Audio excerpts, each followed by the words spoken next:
One of the biggest questions in science today is how life started. We know that it did, otherwise I would not be here talking to you. But we do not know much more about it yet. There are different angles you can take for answering the question of how life came to be. You can study how a cell can use up energy in order to reproduce and evolve. I am, however, is less focused on how the specific molecules that make up a cell came to be. I am more interested in the process that took us from simple molecule into complex structures. In the early history of Earth, around the time we now think biological life arose, many of the different building blocks that make up a cell have already been present. But during that time, we somehow went from a collection of simple chemicals, the so-called prebiotic soup, into a complex cell.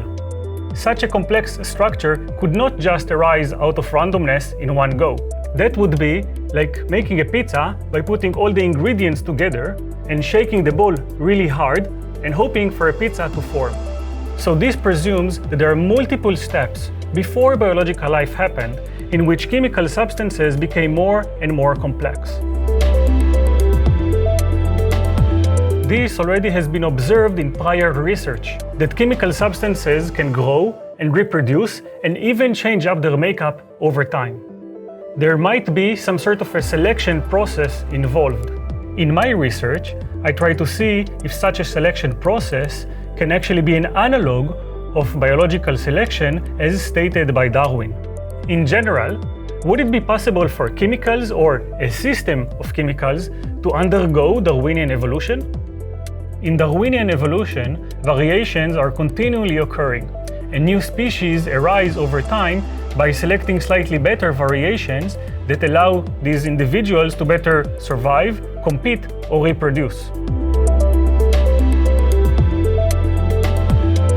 So, to consider chemicals to be influenced by Darwinian evolution, they need to be able to reproduce and have variations that can be selected for or against. And this is even without being considered alive according to us. We do not know how selection and competition between chemical species happens. If we have a definition that works both with what we know from the chemical processes and Darwinian evolution, we can look at how we might be able to control the evolvability of a system of multiple chemical species. First, we need to define what such a species of chemicals should be and what speciation means in this manner.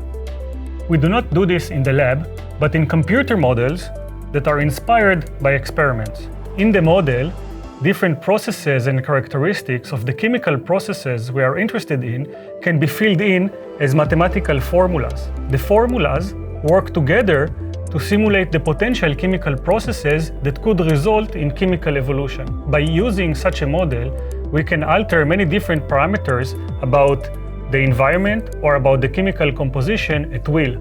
So we can look at many different potential situations. Eventually, we aim to be able to find parameter sets under which the chemicals would be able to undergo Darwinian evolution.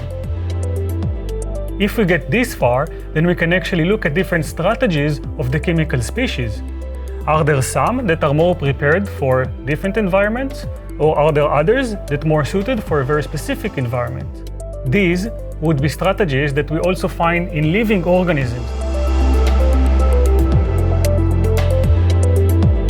Not only that we are trying to understand how evolution transitioned from the chemical domain into the biological domain, but also why the building blocks of life have diversified.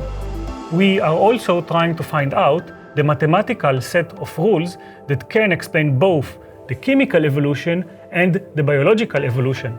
In other words, in my view, chemical and biological processes might be more similar than what we think, and could actually be just two examples of a larger rule set of evolution that involves many aspects of our own reality.